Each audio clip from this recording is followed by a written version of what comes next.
So you book that perfect getaway, a fun-filled, once-in-a-lifetime dream vacation on the high seas.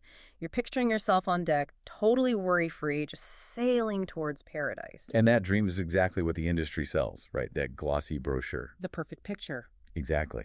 But the reality is that sometimes the open sea hits rough waters, and that promise can turn into a nightmare, whether it's a huge mechanical failure that strands thousands of people or, something far worse. Right. The fundamental safety and legal protections you think you have, well, they often just evaporate the moment you cross that 3-mile international limit. And today, that's what we're doing, a critical deep dive. Our sources are coming directly from a series of U.S. Senate committee hearings on consumer protection held after a really bad string of incidents. Yeah, really bad string. And our mission here is to dig into these oversight documents and uncover two really critical issues the Senate was looking at. First, the need for actual physical safety reforms, and second, the shocking lack of transparency around passenger rights and, maybe most importantly, crime data. Those hearings, you could just feel the frustration. The lawmakers were meeting only 16 months after they got what the chairman called empty promises from the industry to clean up its act. 16 months and nothing had changed. Well, serious incidents were still happening. And the problem, the root of it all, was this one central issue, jurisdiction. Which brings us to this great piece of physical evidence. The chairman, in one hearing, he holds up the main piece of evidence, the passenger ticket contract itself. Oh, the fine print. He called it a multi-page document printed in the smallest type he had ever seen, designed almost exclusively to detail how little liability the cruise line has. And that tiny type is. Yeah. It's really the perfect symbol of the whole regulatory challenge. Almost all major cruise ships are foreign flagged. They fly the flag of, say, Panama or the Bahamas. A flag of convenience. Exactly. It's a practice known as flagging out. And it lets them move legally through multiple jurisdictions, which complicates everything. And crucially, this means they operate outside the full reach of U.S. labor, environmental, and importantly, tax laws. The reports showed this let two major lines earn over $17 billion in profit over 7 years. $17 billion. While paying just a 1.3% in U.S. corporate income tax. It's just staggering. That's the economic engine driving all this complexity. They use our infrastructure, our ports, our customer base. Yeah. But their profits and their liabilities are shielded by this jurisdictional maneuvering. And that's what makes it so hard to get recourse when that dream vacation goes sideways. Exactly. Okay, let's start with the hardware side of this equation. The physical safety failures that really push these hearings to happen. The number of incidents in just 1 year, 2013, it's pretty staggering. It really paints a picture of systemic failure at the time. Professor Ross Klein, who's a leading expert, he testified before the Senate and he just listed them off. What was on the list? In that 1 year, 3 ships running aground, 5 separate fires, 2 collisions, and 19 major mechanical problems. 19. Yeah, including, total power loss and serious propulsion issues. It was a lot. That doesn't sound like just bad luck. That sounds like an industry pushing its operational limits way too far. Which is why we heard some of the strongest criticisms in the hearing, like from the former NTSB chairman, Jim Hall. He flat out called the maritime industry an outlaw industry. An outlaw industry. Wow. Watched over by, in his words, paper tigers, like the International Maritime Organization, the IMO, because ships just flag out to operate outside of what he called reasonable safety standards. That is a brutal assessment of international oversight. It is. So if that's true, how can the U.S. Coast Guard be so confident? Admiral Servideo testified that the Coast Guard sees its program as the strongest port state control program in the world. Well, that confidence comes from something called port state authority. Think of it like this. Because these foreign ships want to dock in U.S. ports and take on U.S. passengers and spend money here. They have to play by our rules. They have to play by our rules. The U.S. has the power to enforce its own strict safety standards on them, no matter what flag is on the back of the ship. Okay, so it's about where the ship is, not just where it's registered. So what does that robust USCG inspection actually look like? It's incredibly detailed. It starts years before a ship even launches. The Coast Guard's naval architects review design drawings, focusing on fire and life safety plans. Before it's even built. Oh, yeah. They even do mid-construction inspections overseas. And then once the ship is active, it gets inspected at least semi-annually on a risk-based schedule. But even with all that, we still had 3 groundings and 5 fires in 2013 alone. So does inspection actually equal compliance? Or is the industry just waiting for the Coast Guard to catch their mistakes? That's the tension, right? But we do have clear examples of the Coast Guard using that authority aggressively. I mean, look at the famous case of the Carnival Triumph. The ship that caught fire and was just stranded in the Gulf of Mexico for days. Right. So after that engine room fire, the Triumph tried to return to service, but it failed its inspection. The captain of the port formally detained the vessel. So they just said, nope, you're not sailing. Refused to let it take on passengers until every single deficiency was corrected. They even mandated that because it was detained, it would be subject to way more frequent inspections for the next 3 years. So the threat of detention is the real hammer here. And the investigations after these disasters, they did lead to actual procedural changes, which is a sign that the system can learn. It can. The 2010 Carnival Splendor fire is a perfect example. What was the big lesson there? That investigation found critical errors in both human performance and system design. The crew. They were found to be unfamiliar with the engine room layout, which made it harder to fight the fire. Not what you want to hear. No. And the ship's CO2 firefighting system was improperly installed and just plain flawed. It wasn't just a technical problem, it was an operational one. So to fix that operational part, the regulator, the Coast Guard, had to step in. Precisely. As a direct result of what they found on the Splendor, the Coast Guard changed its policy. Now, their inspectors have to witness a live fire drill in the engine room on all foreign cruise ships at least once a year. So they have to see it with their own eyes. They have to see the crew do it in the highest risk area of the ship. That's a huge, tangible improvement. And the cruise line responded with hardware, too. Right. Carnival. Yes. Carnival put in a reported $300 million fleet-wide program to enhance redundancies, emergency power, upgraded fire systems. So the first takeaway is pretty clear. Regulatory pressure can force technical safety improvements. Okay, so now we have to shift to the second and honestly much harder battleground, fixing the soft systems, the legal system, and transparency. Congress found that passengers haven't, and I'm quoting, inadequate appreciation of their potential vulnerability to crime. And this is where we get into data that seems to be deliberately obscured. The key law here is the Cruise Vessel Security and Safety Act of 2010, the CVSSA. Okay. It was supposed to shine a light on crime at sea. It required cruise lines to report specific serious crimes involving U.S. nationals to the FBI. And these are really serious reports.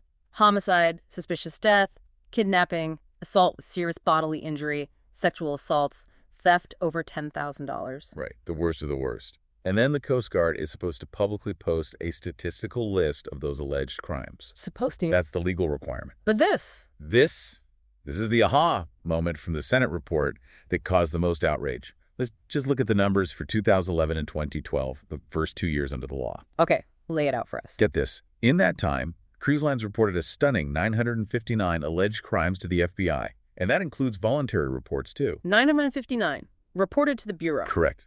But the number the Coast Guard actually posted for the public to see? What was it? 31. Wait, 31 out of almost 1,000. Yeah. The number of alleged crimes reported internally to the FBI was 30 times higher than the number you could find as a potential passenger. 30 times. That's unbelievable. Yeah. So even if you only look at the mandatory crimes, the homicides, the serious assaults, what was the gap there? It was still huge. 130 reported to the FBI versus the 31 reported publicly. Whoa. Over 4 times higher. Okay, so what is the technical loophole that allows almost 97% of these allegations to just disappear from public view? This is the crucial legal distinction. Unlike crime reporting on land, where, local stats usually reflect all complaints made. Right. The FBI interpreted the law to mean they only had to report incidents that are, quote, no longer under investigation by the Bureau. So if a cruise line reports, say, a serious sexual assault, but the FBI looks at the initial evidence and decides not to open a full investigation, or they close the file because of insufficient evidence, that allegation just vanishes. It vanishes from the public record. Exactly. The incident is effectively made invisible to you, the public, because it was reported and then internally closed. It never met that very narrow threshold for public disclosure. The law, as they interpreted it, created a shield. That just completely undermines the entire purpose of the act, which was to increase passenger awareness. Completely. And the review found an even more disturbing subset of victims being hidden by this process. Which was? Crimes against minors. They are alarmingly unrepresented in the public data. In 2012, the FBI data showed that 10 out of the 29 sexual assault victims reported that year were minors. age 0 to 17. 10 out of 29, so over a third. Yes, that incredibly high proportion of child victims is completely inaccessible to parents trying to make a decision about a family vacation. Which brings us to our last segment here, the final battleground, consumer protection. So, facing all this bad PR, the industry, through its lobbying arm CLIA, unveiled a passenger bill of rights. 10 points guaranteed to passengers. Sounds good on the surface. It sounds wonderful in a press release, doesn't it? But this is where the contradiction between that fluffy Bill of Rights and the fine print of the ticket contract just becomes, well, frankly, cynical. Okay, give us an example of that contradiction. Let's take medical care. The Bill of Rights guarantees full-time, professional, emergency medical attention. A vital safety net, you would think. Of course, absolutely. Now look at the ticket contract. It almost always states that the cruise line disclaims all liability for any negligent acts of the physician. Why? How can they do that? Because the physician is often classified as an independent contractor, not a cruise line employee. So the cruise line guarantees a doctor will be there, but they take no responsibility for whether that doctor is any good. And this has legal precedent. Courts have actually upheld this. The cruise line is not liable for physician malpractice, so you have a right to medical care, but absolutely no legal recourse against the company if that care is negligent. And there were also serious concerns raised about the baseline qualifications for these doctors. Yes. The CVSSA law requires them to have a specific license, a physician or RN plus 3 years of experience. But critics pointed out that the final language in the law allows staff who might not be licensed in the U.S., Canada, or the U.K. Which would make it incredibly difficult for a U.S. passenger trying to pursue a malpractice case. Precisely. You're dealing with language issues, different legal cultures, and just the sheer difficulty of trying to track down that person for a lawsuit once you get home from a foreign-flagged ship. It's a maze. What about the simplest issue? Getting your money back. If a cruise is cut short by a mechanical failure, like the Triumph, the Bill of Rights promises a refund and a flight home. But the industry practice is often to offer onboard credits or discounts on a future cruise instead of cash. Ah, so not a refund. Not a cash refund. Yeah. And there's zero transparency on how any partial refund is even calculated. The Bill of Rights promises a right, but gives you no way to enforce it. So the industry writes its own Bill of Rights, and they also get to dictate the compensation, the terms, and even where you can sue them, which takes us right back to the fine print. This is where their legal defense is just ironclad. The contracts have those extreme limits on liability, but they also severely restrict where and how you can even bring a lawsuit. You're talking about the forum selection clause. What does that mean in practice? It means the cruise line picks the court where you have to sue them. For example, Carnival requires all lawsuits to be filed in Miami. So if you're a passenger from Seattle who got hurt, you have to fly across the country, hire a Florida lawyer, and file your suit there. That's a massive deterrent. It's often prohibitive. It's designed to be. And the final insult for the consumer is the class action waiver. Absolutely. The contracts almost always ban you from joining a group lawsuit. So it forces every single victim to pursue their own costly individual case in the cruise line's hand-picked city, ensuring that only the absolute most serious and high-value claims ever see the light of day. So let's wrap this up. What we've uncovered is, on one hand, immense pressure has led to real, concrete, technical safety improvements, new bridge procedures, mandatory fire drills. Our systems. The hard systems have gotten better. But on the other hand, transparency about crime data and your actual legal recourse remains incredibly deliberately opaque. That is the ultimate tension, isn't it? The physical ships are safer, but the soft systems, the legal framework, your access to information, that's what still fuels these intense calls for real legislated consumer protections. And it is worth noting, while a crime on a ship might be statistically rare, Senator Begich showed data that serious assaults were at 3.8 per 100,000, which is much lower than major U.S. cities at 27.1. That comparison completely misses the point. It does. The point is access to justice. If something happens to you in a U.S. city, you call 911. The legal process is clear. When you're a victim on a foreign flag ship, you enter a legal labyrinth where your rights are almost entirely dictated by that tiny contract you signed without reading. The economic framework is the foundation for all of it. Despite massive tax-sheltered profits, the most basic information, like the true number of crime allegations or clear enforceable rights, it's all obscured by legal complexity and these technical data loopholes. The industry really relies on that veneer of a dream vacation and on your trust in government oversight that may not be as transparent as you think.